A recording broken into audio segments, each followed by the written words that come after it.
Bom dia para quem é de bom dia, boa noite para quem é da boa noite, boa tarde se você acabou de chegar no YouTube e está vindo ver mais um bate-papo Mayhem, mas dessa vez você leu Caibalion e aí você acha que você vai ver uma entrevista do conhecimento da humanidade, mas não. Hoje a gente veio aqui para quebrar tabus e a gente vai entrevistar um escritor que ele fez um estudo autenticado, assim, profundo sobre as origens do Caibalion e como é que isso funciona. Só que é o seguinte, para você entender, você vai precisar apertar aqui e colocar, ligar legendas, e aí, options, translate to Portuguese. E aí você consegue entender o que a gente está falando, né? E comigo hoje, André Discrove. How are you, man? I'm okay, man. How are you?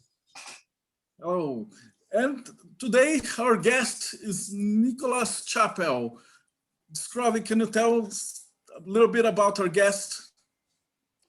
Sure, of course. It's my pleasure. So we are here today with Nicholas Chappell. Nicholas has been a practitioner for more than 15 years. He has a blog called Hermeticulture, yeah, and he's been involved with the Golden Dawn tradition in a way or another for about 15 years. And one of his greatest and most famous texts is a text called The Caibalion's New Clothes, which is a text that analyzes the true origins of the Caibalion. Because the Caibalion, as we know, is a very popular text, and most people believe it's actually a Hermetic text, but it was written in the 19th century. So today we'll have the opportunity to learn a bit more about this straight from the man who wrote the best text about the subject. So Nick, how are you tonight? Bom dia. Thank you for having me on the podcast. I'm doing very well. You do me compliment with the most famous text. I wouldn't say that, but it's gotten a little bit of attention. I'm grateful for it. Sure. All right. So the first question that we ask to our guests before we start talking about the Caibalion is about your personal journey. So how did you get into magic, and how was it to study and get to knowledge and things before internet? So why did you choose this path? You know, I don't know if I can really say I chose the path so much as it chose me. And I think that is something that probably resonates with a lot of people out there. You know, those of us who are drawn to magic or to occultism or to any of those spiritual pursuits that are a bit out of the mainstream, I don't think many of us end up here by accident. And I think that for a lot of us, myself certainly included, you know, we're trying to understand. We're trying to understand the experiences that we've had. We're trying to understand what's out there. And so my first experience with that happened when I was 12 years old. I had my first kind of religious experience, and it was a very strange thing for me because it felt like there was this foreign thought in my head that was definitely not mine. Because you know the sound of your own voice in your head, and it was not that. It felt a bit like I had been slapped in the head with a brick wrapped in velvet, and it was something that changed my life forever. Since then, I have lived a lot of my life trying to understand what happened to me, having other experiences, and continuing to go, what happened to me? So when I was 12, that experience led me to investigate faith. You know, I kind of grew up with a religion around me, but never really practiced anything. So I dove heavily into the church. It was the Episcopal Church, which is like Catholicism, but with less guilt. It's the American branch of the Anglican Church that's separated. So a lot of the ritual, a lot of the ceremony, and from there, you know, I lived in that world for several years until my late teens, and then realized that I wasn't really a comfortable fit in Christianity. It didn't speak to me the way that I was looking for and the way that I had experienced. And so I went looking.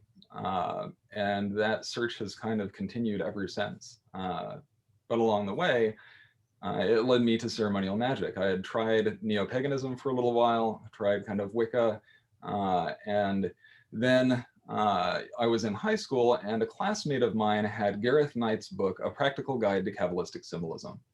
And I took a look at this and I was amazed. It spoke to me in the ways that I was looking for, in ways that I understood the language that it was speaking. It was something that spoke to my soul. So I picked up a copy of that book. That was the first book that I ever got on occultism or Hermeticism, and that journey into the Kabbalah specifically was what led me ultimately to the Golden Dawn and to the rest of this big world of Hermeticism and of esoterica in general. All right. And second question is, what is magic to you? Based on what you lived and how you get there, what do you think about magic? What is magic to you? There are so many ways that I could try and answer that question, and I want to choose all of them. So it's very difficult to nail myself down to just one. I studied religious studies as in college. I went to grad school for religious studies, and my initial career plan was to become a professor and teach. In doing that, in my academic career, and then since then, I've always wanted to come up with the perfect definition of magic. And I think the desire to define is in some way a desire to encompass or to understand. Which is especially difficult when the subject that you're studying is infinite and something that you know you'll never be able to understand.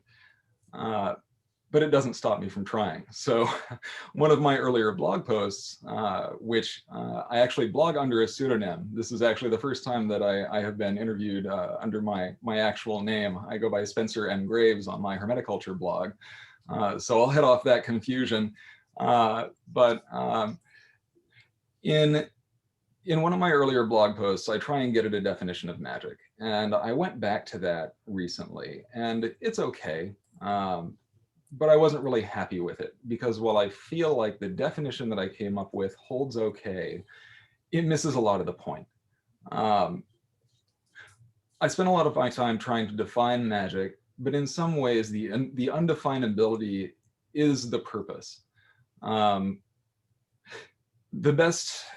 The best way that I think of about magic these days, so the Egyptian word for magic, heka, contains the word and the hieroglyph for ka, the soul. The Egyptians believed that the world was created with magic. Everything was created with magic, and that the magic took the shape of the human soul, the ka, in each person. And so there is something about us fundamentally, something about the ground of our being that is magic. And whatever speaks to us in that way, whatever speaks to our soul and sings this song of creation, whatever speaks through us, that to me is magic. So to me, magic, if we're trying to get down to a definition, it's an act of sacred performative communication.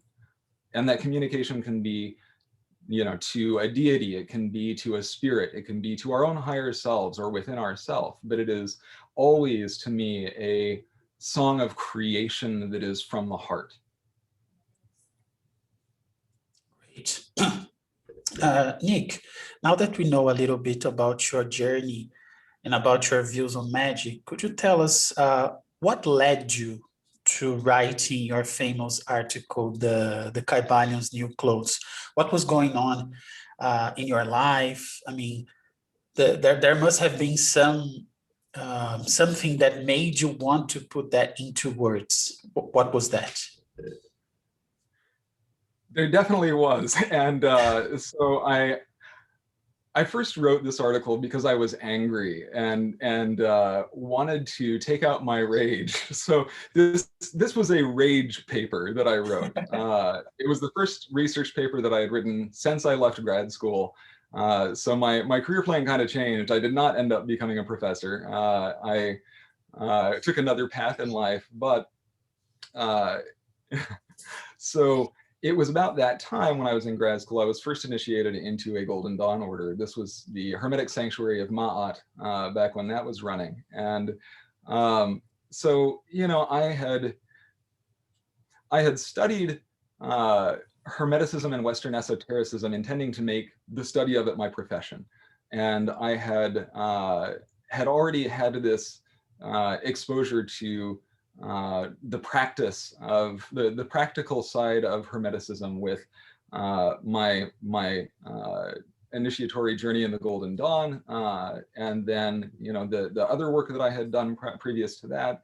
And so then it was, I would say this was about 13 years ago. I joined the Hermetic Order of the Golden Dawn, and it's a different order, similar name as they tend to be. So in the neophyte materials, one of the recommended readings was the Caibalion, and I had never read the Caibalion before.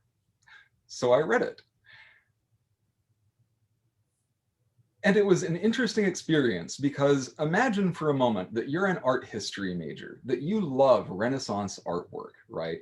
And you love it so much that you decide to spend a stupid amount of money to go to school to make this your profession, so you can just study this Renaissance artwork that you love so much, that you can be inspired by and help other people to be inspired by Da Vinci and Botticelli and Michelangelo and all of these painters.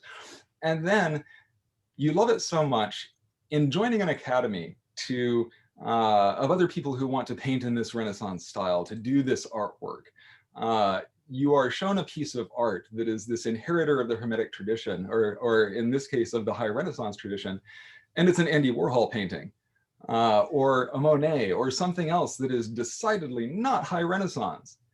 And it was very awkward for me, because what do you say? But at the same time, the Caibalion, I mean, it stands on it as a work of its own, but it is not a Hermetic text.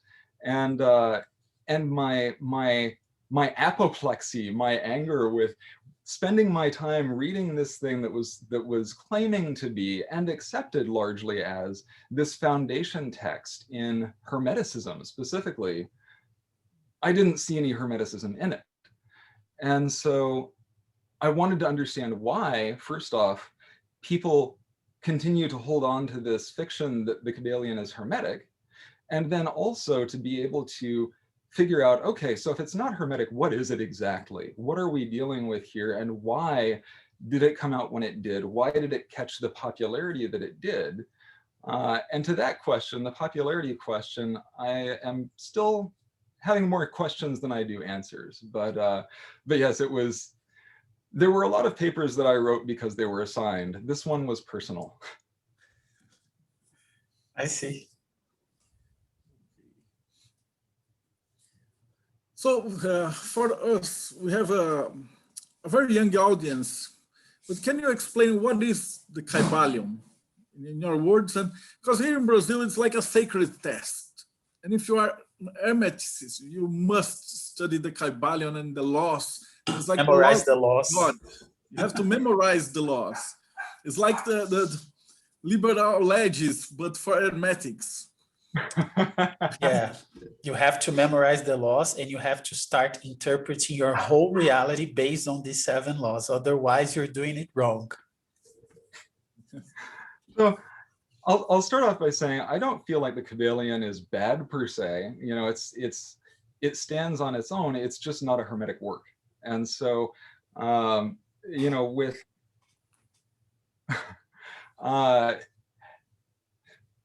there are a lot of issues that I have with it, but the overall text is not really one. You know, it's a work of New Thought. The New Thought movement was a movement that originated in the 19th and you know, early 20th centuries, was largely American, and it gave birth to a lot of similar strands that are running even today. If you have heard of the book or the movie The Secret, it's all about the law of attraction, and the law of attraction is one of those laws that was expounded in mental science, which is kind of bound up with the early Christian Science movement. And a lot of these ideas of self-mastery, of using willpower to enhance your circumstances, to bring wealth. You can see that flowing into the prosperity theology that was popular in the 1990s in American Christianity. But what you don't see in it is Hermeticism. And one of the things that I had issues with when I started really researching the Caibalion originally and looking at the authorship of it was it wasn't just Hermeticism that that was used as kind of a selling point, I guess, or a wrapper around a lot of these New Thought ideas. William Walker Atkinson was a very interesting person, and he wrote a number of books and ultimately appropriated a lot of ideas from other, other mystical and spiritual traditions to wrap his New Thought ideas in. And ultimately, I think that was so successful, and the New Thought ideas have taken hold in so many different areas, from the Caibalion and in Hermeticism to Christian theology, to the secular New Age landscape, because it offers a framework but doesn't really have any competing history of its own. And so it can kind of absorb these other traditions in ways that may do violence to the tradition a bit, but don't really clash with them. Which is why I say in my paper, the Caibalion doesn't really have anything to say about Hermeticism, even though Hermeticism does have a great deal these days to say about the Caibalion. And ultimately, one has to ask, if something gets accepted into a tradition like that, if something becomes part of a tradition for long enough, well, maybe it's just a part of that tradition. That's a bit of a softening of my views since I wrote the paper initially, but still, historically, there is no Hermeticism in it. You look at the principle of vibration, for example, and the whole idea of sound and vibration in that particular form that it's presented was an 18th century creation. Like that concept did not exist in writing before the 1700s, and was much more popular as we went into kind of the late 19th, early 20th century. You could see the world secularizing a lot. Things were moving away from religion, and science was becoming very different in a lot of ways. It was moving away from natural philosophy and natural magic into something that was formulaic and that was very, very defined and very easy to, in some ways, control. We had the Industrial Revolution and this idea that we can harness the power of nature and make it serve our will, and that found its way into magic as well. I think certainly the emphasis on the will, whether you're talking about Thelema or whether you're talking about Golden Dawn for that matter, or the Caibalion, that is a universal theme, it seems, in Western occultism since the 19th century. But there are certain things that I look for in something that is authentically Hermetic. For example, the Caibalion mentions, the Hermetic axiom, as above, so below. That's about as far as it gets into referencing earlier historical works. Generally, the earlier historical quotes that it makes are unattributed and probably from William Walker Atkinson. The Caibalion itself is a fictional text within the text that gives these aphorisms. And the history of kind of pious fictions and describing these mythic texts to authors that may be of it either pseudonymously or anonymously. That's nothing new. But I think what was new is that at the time in 1912, when the Caibalion was released, the world was different. I think you probably could have, if the Caibalion had come out a couple hundred years previously, before the emphasis on what history is changed, before we started looking to more factual documentation of sources, before we started looking at how cohesive, not just, does this seem to fit within a tradition, but does this seem to fit over time? And had more resources at our disposal for doing that, I think we would be having a very different conversation today. But what I don't see is any reference to Hermetic cosmology. Hermeticism grew out of a form of Middle Platonism that has a very distinct cosmological sense to it. And since Pico della Mirandola co-opted the Kabbalah from the Jews in the Renaissance, the Kabbalah has largely been synonymous with the cosmology of Hermeticism. So it's we have a lot of those legacies of appropriation in Hermeticism, but in this one instance, it seems that Hermeticism was appropriated. And in a poetic way, I almost have to hand it to Atkinson for doing that, because we had it coming. Absolutely. Why do you think it's so popular? It got so popular. Here in Brazil, it is just like the Bible to magicians.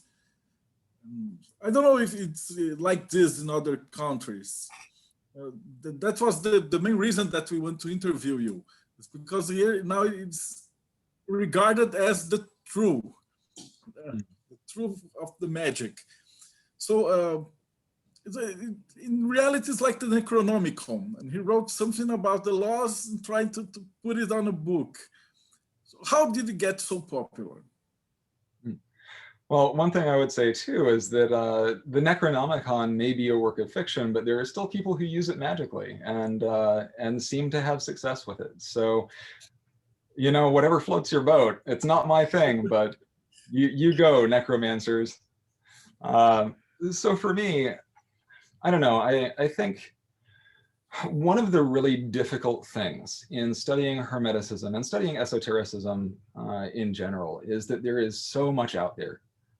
And in the case of Hermeticism, you're talking 2 millennia of history. You go from the Corpus Hermeticum and from the technical Hermetica, the alchemical texts of ancient Egypt during the Hellenistic period.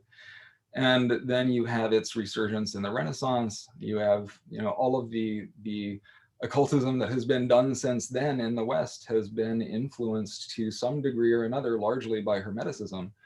And so you have this more than 2,000 years of history, and it covers so many things that all have such great depth. You have Kabbalah, you have spirit summoning and evocation, you have angelic magic, and there's like the Golden Dawn is less than 2 centuries old, and it already has so much.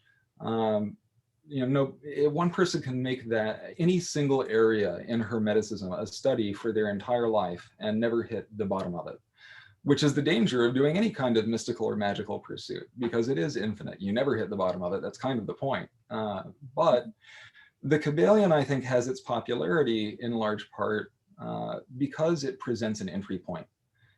It is a relatively small text. It's not that difficult to read. It's a bit old in its language, but otherwise, it is digestible, and it's a place to start. And so when you see this small book that purports to be the master key of Hermetic philosophy, that sounds great, at least on paper. And when you start looking into it a little bit more, it loses some of its shine. But that's also for me, because I am a stickler for the historical and for the traditional in a lot of ways.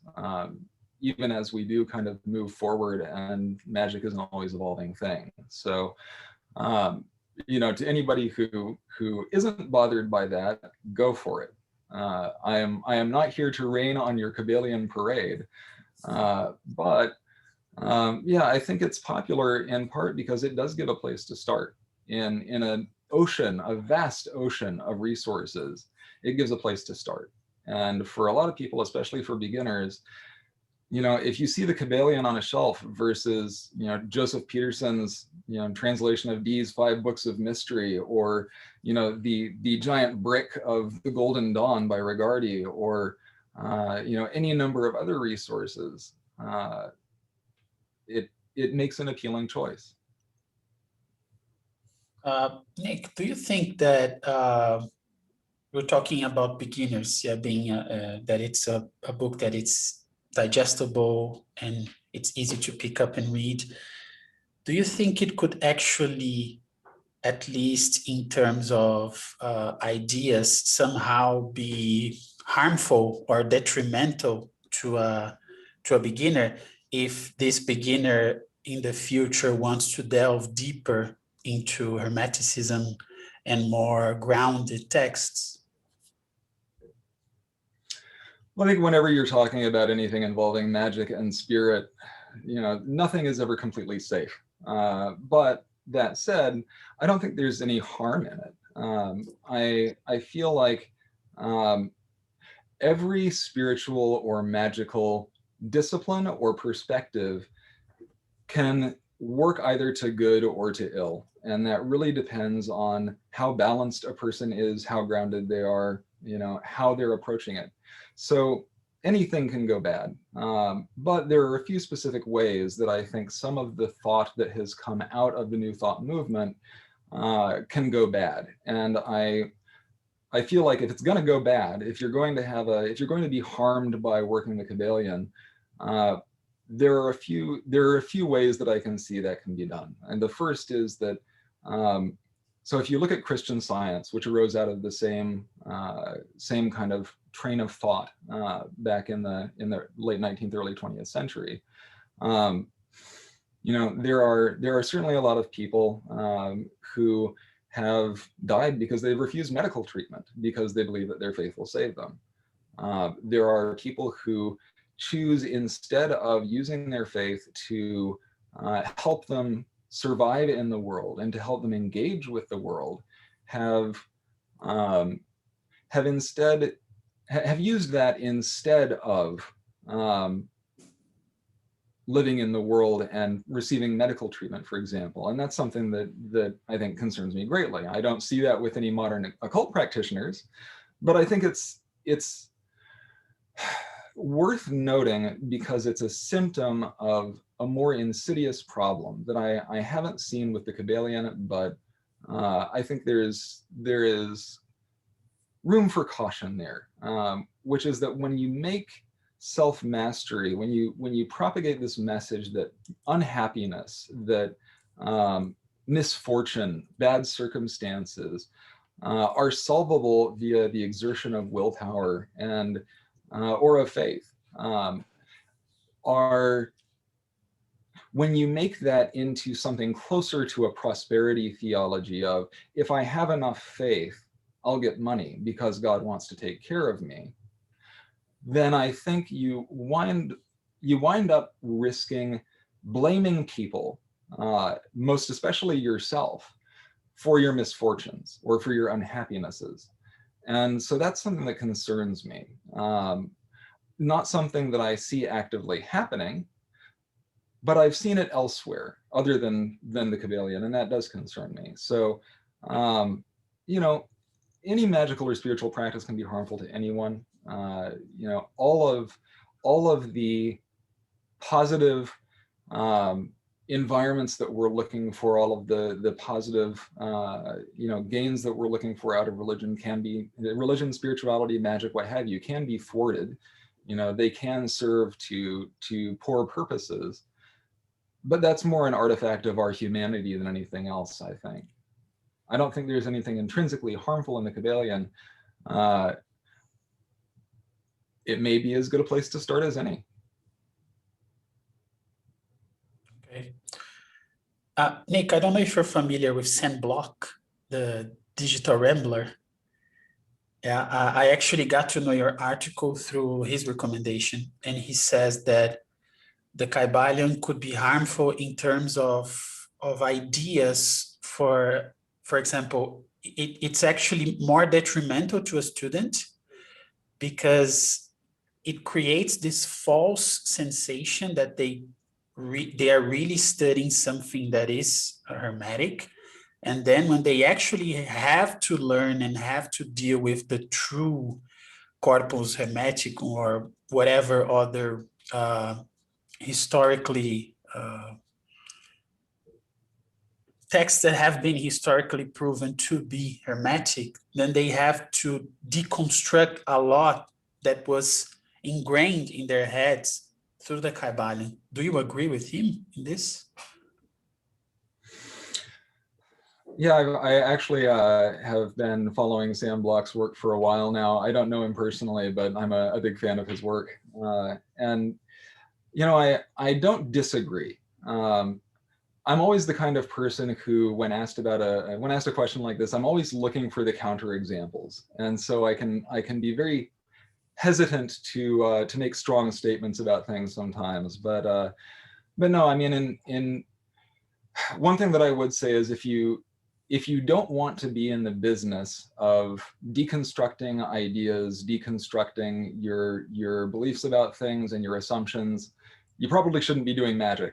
But you know, that's what magic does. It destroys your world and rebuilds it. And so, you know, I don't think that's necessarily a problem. I think that when you're talking about the Caibalion versus other, if your goal is to learn the Caibalion is a great book to read for that. If your goal is to learn Hermeticism, probably not such a great choice if you're trying to learn about Hermeticism as a larger field. If you want to learn about the tradition that is Hermeticism, there are better places to look that are more authentically Hermetic. I do think that there is a risk in seeing what the Caibalion represents as Hermetic and having those assumptions that go unchallenged or that go unquestioned. But that's always a danger. We are always in danger of not questioning our assumptions. And, you know, for somebody who's going to be walking the Hermetic path, the magical path in general, or any kind of spiritual path, I think we always have to question our assumptions. We always have to challenge the things that we've learned before, because that's how we grow. So at worst, then, you know, I don't disagree with what Sam said. I do think that by and large, that ends up being an argument saying largely, yeah, you could read this, but you'd be better off reading other things. It's, you know, I wouldn't call it a waste of time, but at the same time, I think that's what Sam was likely, I think that is what Sam was likely getting at with that, or at least that's the most damning kind of thing that I can see in what he said about the Caibalion. And that's really a lot of the argument against it. It's not that it is inherently without value. It's that if you are looking to learn more about what Hermeticism is, there are better uses of your time. Perfect. We asked you that because it's like here in Brazil, I don't know if you're familiar with the works of Allan Kardec and the Spiritism. And it was supposed to be a scientific work about spirits. But here in Brazil, they transformed it into a religion. And now it's a holy book, and you cannot even argue with that. And we feel that the Caibalion is leading the same way. So which truly hermetic tests would you recommend to the students of the occult? So I'm going to break this down into a few different kind of categories here, because there's understanding about Hermeticism itself as a historical tradition, in which case I'd say look at history books. Francis Yates's Giordano Bruno and the Hermetic Tradition holds up very well. It was written, I want to say, in 1965. But it's still, if you are studying in the field of Western esotericism, it is a great resource into the history of Hermeticism. The Rosicrucian Enlightenment, also by Francis Yates, kind of picks up where that book leaves off and covers a lot more of, you know, John Dee and Rosicrucianism on the continent after the period of Renaissance Hermeticism. From academic sources, Wouter Hanegraaff is at the University of Amsterdam and writes very, very good research in the field of Hermeticism and Western esotericism. And I would also recommend Antoine Favre for academic works on Western esotericism. Those are good places to start with history. The Corpus Hermeticum is important to read. It's very divorced from what a lot of recognizable modern Hermeticism is, in the same way that the Bible is, if you read the Bible not knowing what Christianity is, you will finish the Bible still not knowing what Christianity is. You can do the same with the Corpus Hermeticum and Hermeticism. So, I would say that if you want to be a practitioner of Hermeticism, then it is a very wide tent. Find an area that interests you and dive in. You can go into astrology or alchemy. There is spirit conjuration and summoning. There is, if you like lodge style ritual magic, there's the Golden Dawn, there's the Lema. There are a lot of other, things that have come out of that. Pick an area that interests you. Find something that speaks to you. But that's the thing. If magic is a song of creation from our heart, from our soul, then ultimately it has to speak to you. And this is one of the areas where I take issue with, the one true wayism that happens in occultism, because to me, and I've certainly experienced this in my time in the Golden Dawn,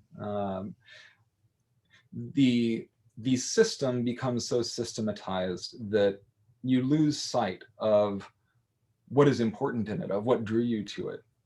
You lose that spark of creativity if you don't hold on to it and tend to it and nurture it. And the only way that you can do that is by finding the things that speak to you and doing those things. So to me,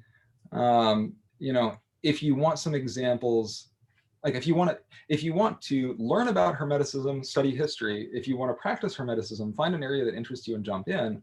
But then I would also say, if you are already kind of exposed to it or are looking for authors to start with, there are a few that I really love. John Michael Greer is one of the best authors that I can possibly recommend in Western esotericism. He has a very, very down-to-earth practical writing style. His presentation is very grounded and very informative without being overwrought and without being as grandiose as, say, Crowley. I think that Lon Milo Duquette is an amazing writer. He uses humor in ways that are refreshing in a time when we need the humor that we can get. But his humor is also refreshing, that you don't see a lot of humor in our field, in the field of occultism, and I think having the levity there is really great.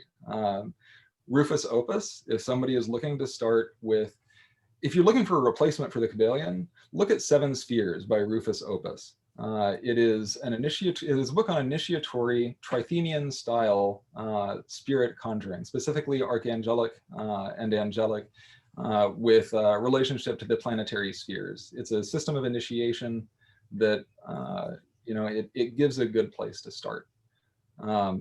Otherwise, Joseph Peterson is the gold standard when it comes to academic rigor. Any text that Joseph Peterson has ever edited, I consider very valuable, because he does his research, he footnotes everything, he presents original texts along with translation. So in terms of things that are like, it's a very broad tent, and there is a lot to read, and it can easily get overwhelming. But hopefully that gives a few places to start. Definitely, thank you, Nick, and we'll make sure to list all the books you've mentioned in the description so people can easily find them. Now we would like to ask you a little bit about your current practices. Yeah, from what we discussed before the interview, You are now trying to blend some new things with the Golden Dawn tradition. Can you tell us a little bit about that, please? Sure. So yeah, had been in the Hermetic Order of the Golden Dawn for about 10 years. I was an adept for about half of that. I was the imperator of the temple, and then everything kind of blew up. I had the knowledge and conversation of the Holy Guardian Angel, which is such an unwieldy phrase, but Rufus Opus, BJ Swain, and Jason Miller did a great panel discussion recently on what exactly the HGA is and what that experience is all about. And one of the things that I love that came out of that is the Holy Guardian Angel has this way of when that activates, when that comes into your life, of saying, surprise, everything you know is wrong. So, it had to do that for me as well, unfortunately, and it's never a comfortable or a clean process. It shook my life up, and this was about 3 years ago. And so since then, I have left the Golden Dawn and am kind of trying to figure out what from here. But that was when the spirit world really came alive to me, and the spirits started speaking back.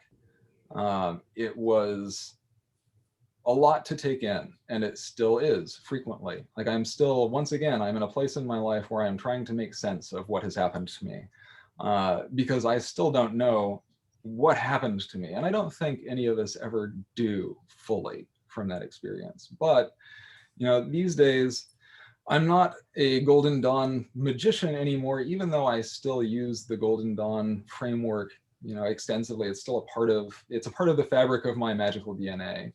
But in a lot of ways, I like to think of myself these days as more of a Golden Dawn sorcerer, along the lines of sorcery that Jason Miller and Aidan Wachter speak about. I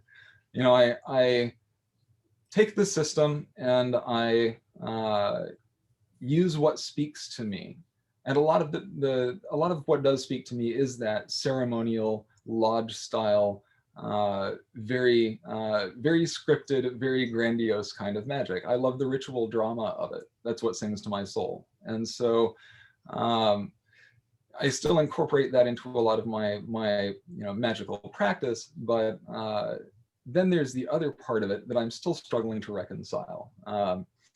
So the goddess Hecate claimed me back in 2009, and she seems to have a way of doing that to people. Other people that I have spoken of who are devotees of Hecate have said that it was not really their choice either. I never really had any relationship with Hecate particularly.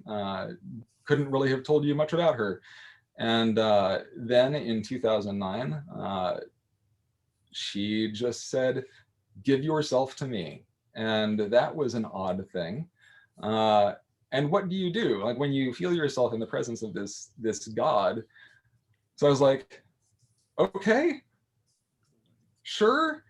And then I had no idea what to do with that. So I kind of put it on the shelf. And I was doing my own thing at that point. This did not fit anywhere into my conception of reality or my magical life. So I was like, thanks.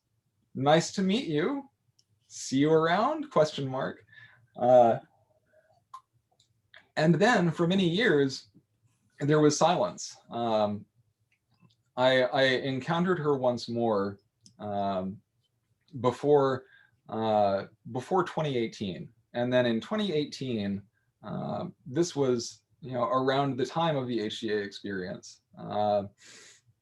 She appeared and spoke to me, and that was the first time that I had encountered her in her mother aspect. The first 2 times it was in her huntress aspect, which is very overwhelming. It's rather like being in the presence of a large jungle panther who could just as easily tear you shred to shred, limb from limb, as not. And you have to really hope that they don't want to. so that was an overwhelming experience, but the experience of Hecate as mother was much more calm and peaceful and serene. And the irony is that when I had this experience, like I had known that Hecate was knocking. Like she was knocking at the door. I was starting to feel like I got to take this off the shelf and do something with it. Like this is a contact that I need to reach out to, but I don't really understand. I don't know how to do that. I don't know where to start. And so I guess she got tired of waiting for me to call and decided to call me herself. So from there, you know, Hecatean devotion has kind of made its way into a lot of my magical practice in my everyday life. And what I would really love to do, so Josephine McCarthy has done a really great thing with her Correia course, which is a lot like, you know, a lot like a Golden Dawn or Thelema style, you know, lodge framework around magic, but is more designed for solo study and is, you know, it doesn't have a lot of the extra trappings. She strips it down to the bare metal as much as she can. What I would love to see is an integration of the Hecatean and the Hermetic. And this is not something that came to me. This is an idea that Hecate put in my head. Like she actually, there is a word, Hermecate, that came to me. And I legitimately did not know that this was not a new thing until I looked it up. Because apparently in the late antique world, there was a composite deity named Hermecate that was a fusion of Hermes and Hecate, much like Hermaphrodite was a fusion of Hermes and Aphrodite. And temples used to be, or offerings used to be made on roadways to both Hermes and Hecate. I did not realize that they were linked as strongly as they were. Then started, you know, diving a bit more into the Greek magical papyri, started looking into kind of the origin of like, where does Hecate come from and what can I learn about this? But ultimately, a lot of that learning has become experiential. And ultimately, I think that's what the Golden Dawn was initially created to do. It was designed to take people who were, you know, alienated from the natural world by, you know, Victorian culture and the Industrial Revolution, and give them a springboard, a jumping point to get into the grimoire magic that had come before.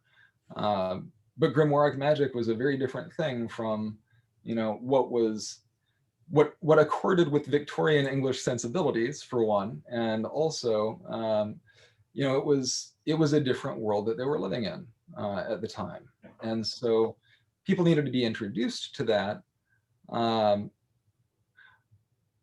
I would like to do something like that with Hermes and Hecate. I think that would be delightful, and I invite anybody who is out there and is interested to, you know, get in touch with me. I would love to collaborate. This is not a project that I can do on my own. This is not a one-person work. I will be most grateful to help you. We have translated Marco Visconti's Telema Manifest, so if you can get your text and translate to Portuguese, if you authorize us, we will do that. Thank you. Yeah, sure, it would be a pleasure for us. And Nick, can you tell us a little bit about, so you told us that now you're thinking about starting this work with Hermecate, and do you have anything, have you got hands-on with it? Do you have like a scene in Minneapolis where this could happen? How are things there in Minneapolis from the occult perspective, the scene? A lot less interesting than they were before the pandemic. It is a very large, there's a very large occult culture in Minneapolis, you know, compared to other cities. It's mostly a hotbed of Thelema. Leaping Laughter Lodge is located here. And Of course, Llewellyn Publishing is out of St. Paul, and we have a conference, Piganicon, that happens every year, and there are some good occult bookshops. I actually, my partner and I run the Twin Cities Ceremonial Magic Discussion Group out of a local bookstore, Magus Books. So it's been on hiatus in the pandemic, but we will be resuming that either virtually or in person, depending on timing and how things go with this. So, but yeah, there are a lot of people out there. The Twin Cities is one of those areas in which largely people kind of do their own thing. And so I too have been sort of doing my own thing in that regard. I've been working on kind of some of the integration pieces, but it's a very strange thing to have this this experience and be shown like this thing that is something that you want to help bring into the world, but have no idea how to do it. And ultimately, that's it. It's always a challenge. No matter how much experience you get in magic, no matter how much you learn, you're always a beginner. There is always more. I have been talking to a lot of practitioners and scholars and writers, and they're mostly like Bruce Lee. They're getting the best of each discipline and join and experimenting, and the pandemic helped it. So that we are locked down in our house, and we all can do is talk to people and experimenting. Aaron Leach said that it's probably the best time in history to try the Abramelin. Well, we certainly have fewer obligations for in-person contact, but I miss the in-person contact. Yeah, I have a question from Victor Mendes, who said principles like vibration and cause and effect can be seen as non-hermetics. But what about the principle of correspondence? Isn't it something that helps to understand several points of the planes and the magical world in general? Absolutely, and a lot of the principles that the Caibalion refers to aren't principles that are foreign to Hermeticism at all. They're principles that have already been there, or are kind of being newly introduced. But either way, the principle of correspondence, that's right there in the Emerald Tablet. The one thing that I will say the Caibalion gets dead on is, as above, so below. I can't disagree with that. And as long as you have that principle of correspondence, I think that's that to me is the key to understanding so much of this. Because without the idea of correspondence, that the macrocosm, that what's above is like what's below, without this idea that there is something similar to our experience, something similar to our world, something similar enough that we can relate to it, that we can communicate with it, then we don't really have a foothold for communicating or performing magic or for understanding any of this at all. So it has to come from somewhere. That to me is a basic fundamental tenet of Hermeticism. It's also probably the least controversial of the principles in the Caibalion when it comes to its historicity being attested to in the larger Hermetic tradition. Right. Well, and do you have any advice for the beginners? That's something that we always ask our guests. We're making a huge collection of advices here. So what would be your advice to someone that is listening here? He get to this interview thinking about the Caibalion, and then he's shocked and he said, what do I do next? And what advice would you give to the beginner? Well, like I said, it's a very large field. There's a lot to learn. There's a lot to explore and to study, and it can be very, very overwhelming, especially with the internet. The internet puts a world of knowledge at our fingertips, but it also makes the decision paralysis even worse. And I'm not one of those people who will criticize somebody for being an armchair magician. I think that's a loaded term that has seen its day. But What I will say is that it's going to be more valuable to get out and practice, to do something, to pick up something and do it, than it is going to be to just read about doing something. This is an area that I could often stand to take my own advice more, full disclosure. So, you know, I say this as somebody who I still have problems with consistency in my practice. You know, I still struggle frequently when it comes to, you know, what to look at next, what to do, you know, what to learn. It will always feel like that. That's okay, and it's normal. Pick a place and dive in. Find something that interests you. And what I will say is, you know, there are a lot of people out there who are eager to tell you how things are. There are a lot of people who are out there who are eager to share their experiences and to you know, share the wisdom that they've gained. But there's a difference between those two. So the biggest caution that I would give is just anybody who tells you that they know exactly what's going on, anybody who tells you that they know what the truth is, they probably don't. I certainly don't. I've been doing this for a very long time, and I don't know anybody else who's been doing it for a long time that does either. So you are in good company. It's always okay to be a beginner. You'll always be a beginner. That's great advice, Nick. Thank you. And now that we are approaching the end of our interview, can you tell us where and how can people get in touch with you? And the links that you give us will be in the description of the video, so you can Yes. we can find you here. So in my writing, I generally go by the pseudonym Spencer M. Graves. You can find me under that name on Facebook. You can also find my blog, Hermeticulture, at hermeticulture.org. And if you want to speak with me as well through Facebook, my real name, Nicholas Chappell, friend me there because I don't check the other one that much.